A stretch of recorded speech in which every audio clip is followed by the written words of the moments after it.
Grace didn't move. Couldn't. The basement was soaked in darkness, and that hand, cold, pale, firm, was wrapped tightly around her wrist like it had been waiting for years. Her body locked up, her lungs refused to work. She stared, unblinking, at the fingers that had pushed through the earth, now holding her in place like a warning. It wasn't violent. It wasn't rushed. But it wasn't human either. Then the voice came. It didn't sound like Anna. It wasn't even fully sound. It crawled into her ears, wrapping itself around her spine. She's not me, she tricked him, buried me. I want out. The voice was cracked and layered, like several people speaking at once but in opposite directions. Grace's mouth opened in a silent gasp. Tears welled in her eyes. Not just from fear, but confusion. None of it made sense. As if hearing her thoughts, the hand began to lower back into the soil. It didn't jerk or vanish. It melted down, slow and deliberate. The dirt parted like water, swallowing the wrist, then the fingers, until there was nothing left but dust. Then, with a soft grinding sound, the crack across the basement floor began to pull together, inch by inch like a zipper closing. The same crack she had been digging into, now healing itself before her eyes. Grace scrambled backward, breath hitching. Her palms scraped against the rough floor. The silence that followed was heavier than before. It wasn't peace. It was waiting, watching. She backed against the wall, hand pressed to her chest, the last whisper still ringing faintly in her head. I want out. And Grace understood now. Whatever had touched her wasn't Anna. And whatever it wasn't gone. Grace scrambled to her feet, her legs unsteady beneath her. She didn't think. Her body just moved, rushing across the basement toward where Jordan had landed. He was slumped near the far wall, the same spot she'd seen him thrown into like a rag doll. Her heart pounded as she dropped beside him. Jordan! Her voice cracked, barely more than a whisper. He didn't respond. She placed her fingers against his neck. Thank God there was a pulse.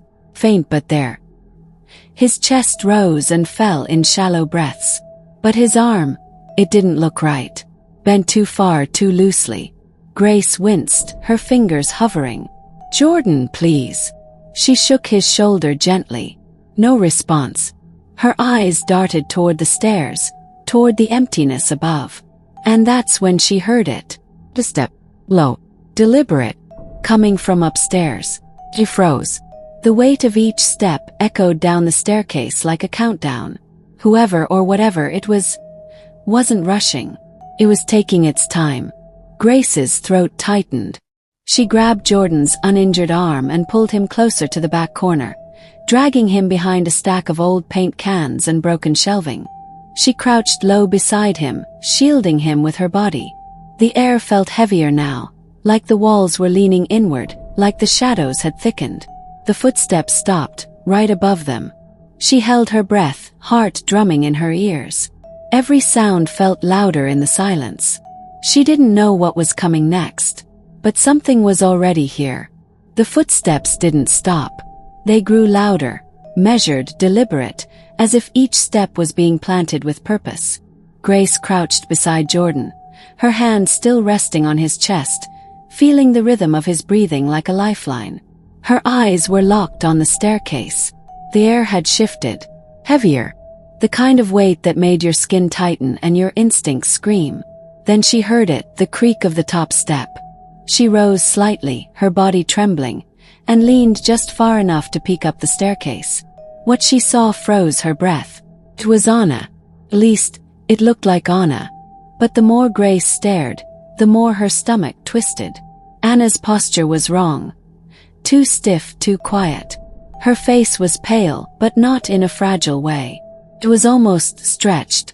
Her cheeks were sunken, and her eyes weren't Anna's. They were darker, hollow, like something was sitting behind them, wearing her skin like a mask. Grace ducked back down, heart pounding so loudly she thought the thing might hear it. That wasn't Anna. She didn't know how she knew, but every part of her body agreed. Whatever had come through that crack, whatever had whispered in the dark and touched her wrist, it was in Anna's form now. But it wasn't her. Grace closed her eyes, pressing her back against the cold basement wall, swallowing a gasp. Something else had come through. And it was walking around upstairs like it belonged here. Grace didn't wait another second. With trembling arms, she hoisted Jordan's weight over her shoulder, wincing as he groaned softly. "Just hold on," she whispered, dragging him toward the basement stairs. Her legs felt like lead, every step a struggle, but adrenaline pushed her forward. The moment she reached the front door, she fumbled with the knob, twisting it hard. Nothing. She twisted again. Yank. It wouldn't budge. "No, no, no," she muttered, panic blooming in her chest. She reached for the deadbolt, flipped it, still nothing. The knob felt warm in her hand, almost pulsing. Behind her, one of the windows slammed shut. Then another. One by one, they sealed with a force that rattled the whole house. Lights flickered overhead like a warning. And then came the groaning. Not just from the walls, but from the floor, the ceiling, the very bones of the house. It creaked and moaned like something alive, unsettled, angry. Grace backed away from the door, eyes darting wildly. The house was changing, shifting with her fear. She could feel it breathing around her, feel its attention. It didn't want them to leave. And worse, it was starting to enjoy that. Grace stood frozen in the hallway, her breath shallow, her arms still wrapped around Jordan's torso as he sagged against her. The house creaked around them again, not with age, but with intent. Then, faintly, through the heavy air, came a whisper. Soft, gentle, familiar. Left of the mirror, behind the frame. It was Anna. Her real voice, shaky but calm, as if guiding her from somewhere unseen. Grace's eyes darted to the old, dusty mirror hanging askew on the wall. She limped toward it, dragging Jordan with her.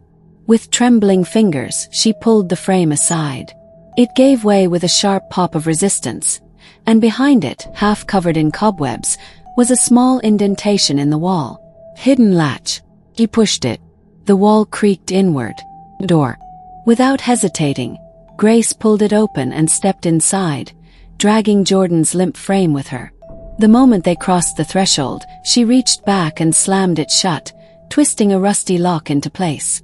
The groaning behind them quieted slightly, as if the house wasn't sure where they'd gone. The room was dark but dry. Dust danced in the narrow beams of light coming from a boarded-up window. Grace coughed, lowering Jordan gently to the wooden floor. Her eyes adjusted slowly. And then she saw them. A stack of blueprints rolled and tied with twine. Old black and white photographs, curling at the edges. And in the center, wrapped tightly in faded cloth, sat a thick leather-bound book. Grace's hands shook as she reached for it. Something told her whatever this was. It wasn't just forgotten. It was hidden. On purpose. Grace sat cross-legged on the dusty floor, the diary heavy in her lap. Its leather cover was cracked, the edges worn soft with time. Jordan lay beside her, still weak, but breathing more steadily now. His fingers twitched occasionally, his eyes fluttering beneath closed lids. She took a breath, flipped open the first page, and began to read. "My name is Anna. If you found this, then the house has chosen you too." Grace's voice wavered, but she kept going. The handwriting was delicate, slanted, but the words felt urgent, like they had been poured onto the page in desperation. "There were always two of us, me and Mercy." Grace paused. "Mercy," she read on. "We were twins, but nothing alike. I was quiet, cautious. Mercy. She had shadows in her heart. She envied everything, my laugh, my friends, my light. She said the house belonged to her, that she could make it listen." A cold breeze moved through the room, though no windows were open. Grace's hands trembled as she turned another page. The builder, Mr. Gorman, he knew. He saw her rage, her power. He made a deal. He didn't bury me. He buried her. Grace's heart skipped. She looked at Jordan. His eyes had opened, barely watching her. But Mercy was too strong. Even buried, she waited. I stayed too, to keep her in. To warn anyone who came after. The last line chilled her. If she's free now. I'm sorry. Grace's voice cracked on the words.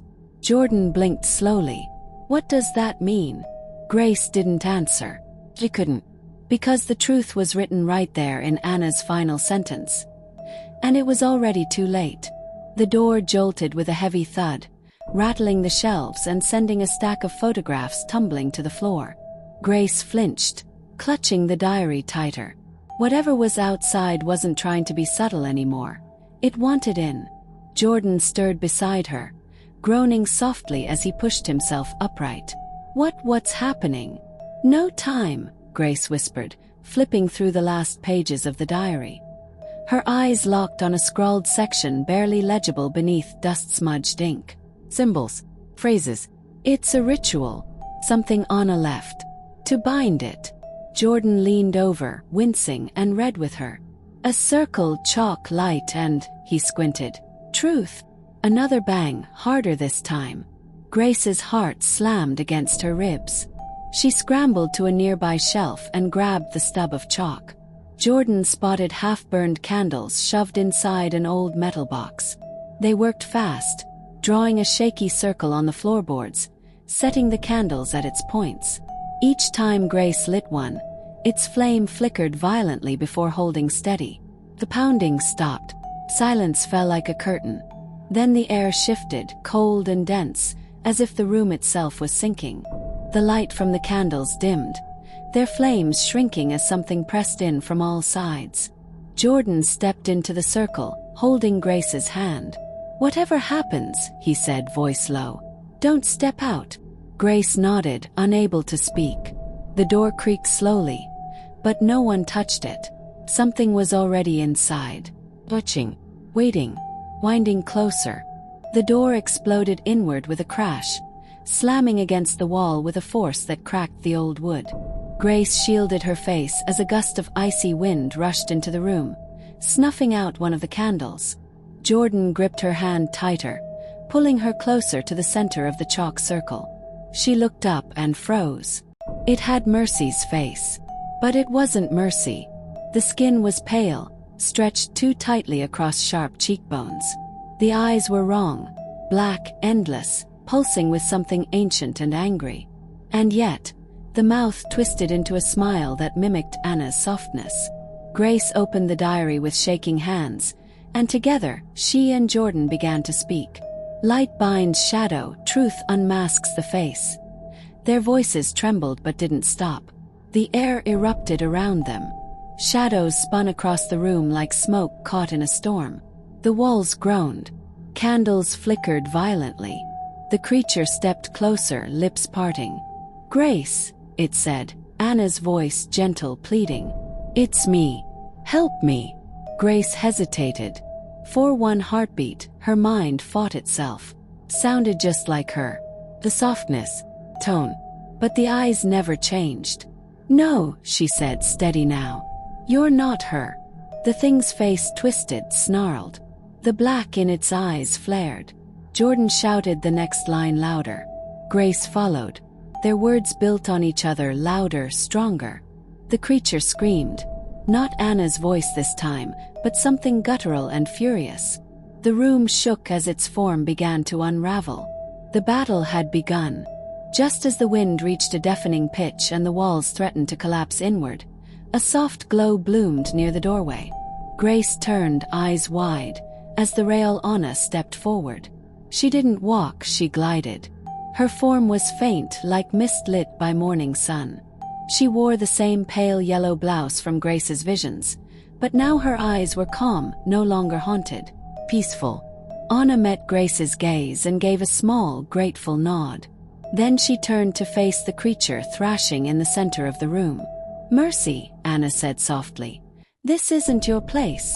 At her words, the floor crack reopened, glowing faintly. Mercy shrieked, her twisted form clawing at the air as Anna raised her hands, guiding the shadows back toward the earth. Grace and Jordan kept chanting, their voices steady. The creature fought, until its scream split the room one last time. Then a silence. The last of the black smoke was sucked into the floor. The crack pulsed, then began to close. Slowly, then all at once, until not even a scar remained. The candles steadied, the cold lifted, and for the first time since they arrived, the house breathed out and let go. Anna stood in the center of the room, her glow now soft as candlelight. The peace on her face was undeniable, a quiet that Grace hadn't seen in all the visions or whispers. She turned to them, her eyes filled with gratitude.